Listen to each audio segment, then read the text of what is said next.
That receipt in your wallet. Grandpa, why do you still carry it? Weston didn't answer right away. He just turned the laminated slip over between two fingers, the way he'd done 10,000 times before. Faded ink, a restaurant logo gone soft at the edges, a date that meant nothing to anyone else alive.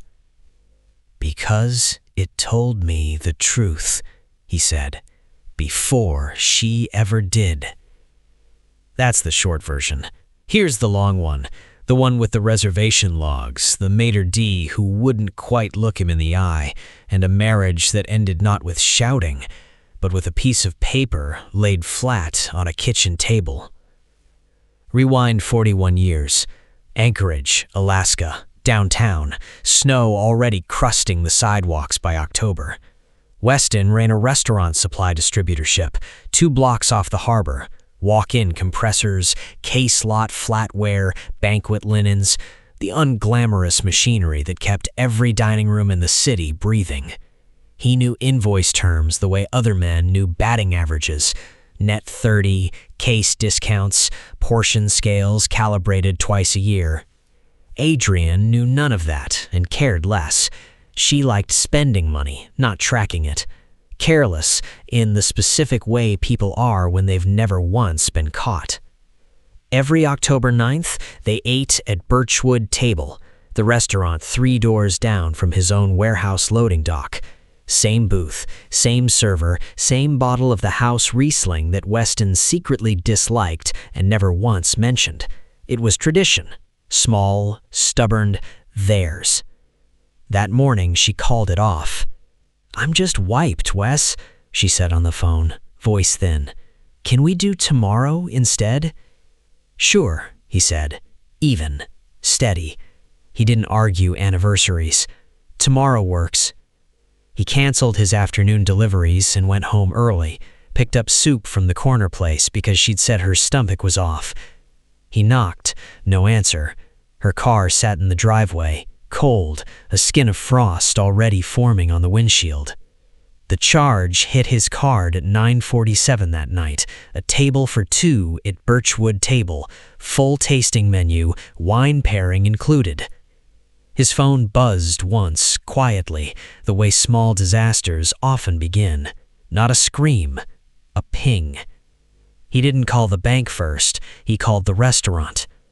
Murrow picked up on the second ring, that particular maitre d' cadence, warm, practiced, faintly bored.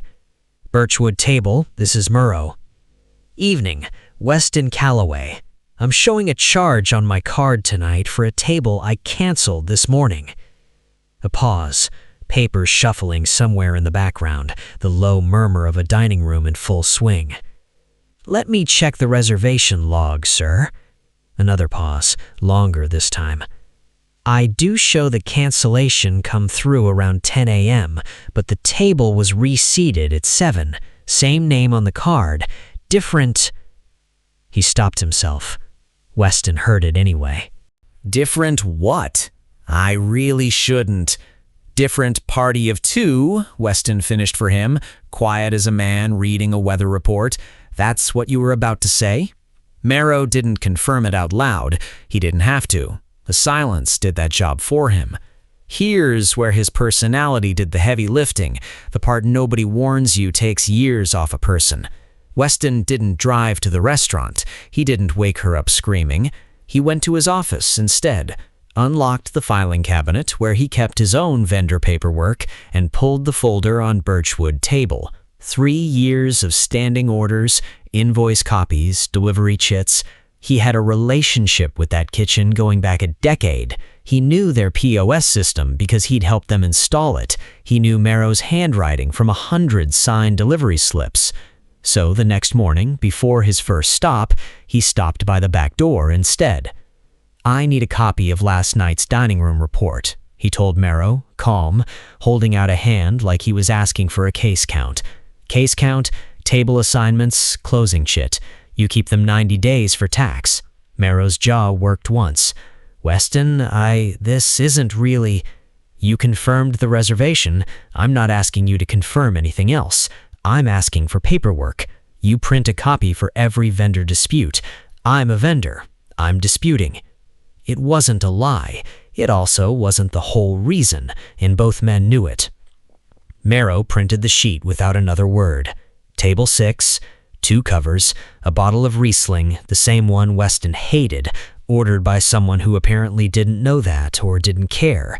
Server initials, timestamp, and at the bottom, in the guest name field where the maitre d' book always logged a name for tracking, Adrienne C. He folded the sheet once and put it in his coat pocket, next to the receipt that had already been sitting there since the bank alert came through, a slip he'd printed himself off the online statement, dinner for 2, a night she swore she spent homesick on the couch. He didn't confront her that day, or the next.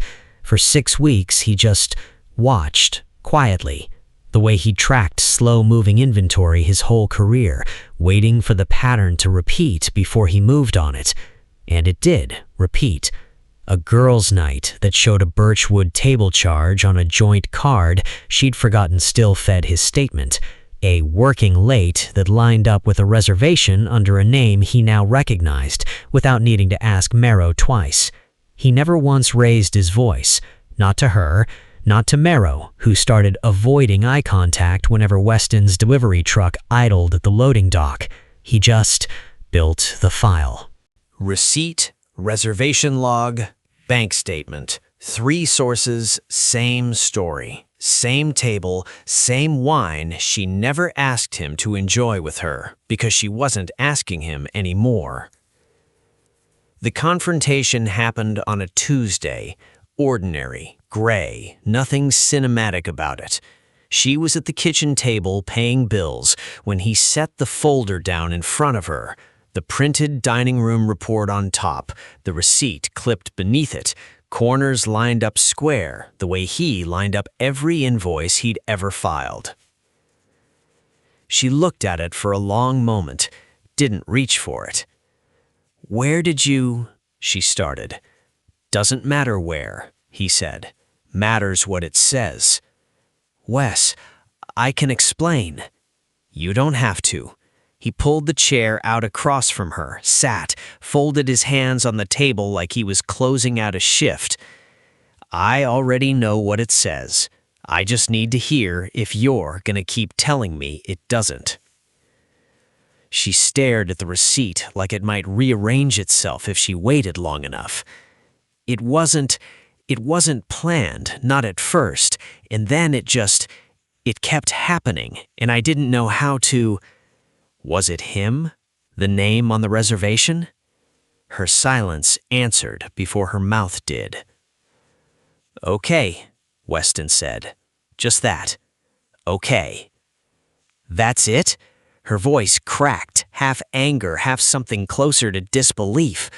"Okay? You're not gonna yell? You're not gonna—" What would that fix? He kept his voice level, the same voice he quoted a case discount to a client he liked. "You canceled our dinner. The restaurant charged my card anyway. That's not a misunderstanding, Adrienne. That's just the truth, showing up on paper because you forgot to hide it. I'm not angry at the receipt. I'm just done pretending I didn't see it." He filed for divorce 11 days later. No screaming match in a courtroom, no dramatic scene at the restaurant. Marrow quietly stopped seating him at table 6 whenever Weston's truck came by for deliveries, an unspoken courtesy, the only apology the man ever offered. Weston kept the account anyway. Business was business, and he'd never once let a person's mistake cost him a client relationship built over a decade of on-time invoices. He kept the receipt, too, laminated it eventually, tucked it behind his driver's license, where it rode around for the next 40 decades like a small flat stone in his pocket. Not bitterness, exactly, more like proof he'd trusted the paperwork over the person, and the paperwork had never once lied to him. Years later, the frame we opened on, his granddaughter turned the receipt over one more time before handing it back.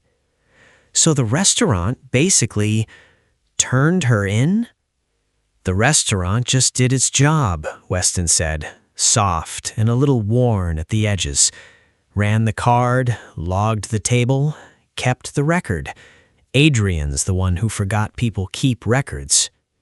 Do you hate her, even now?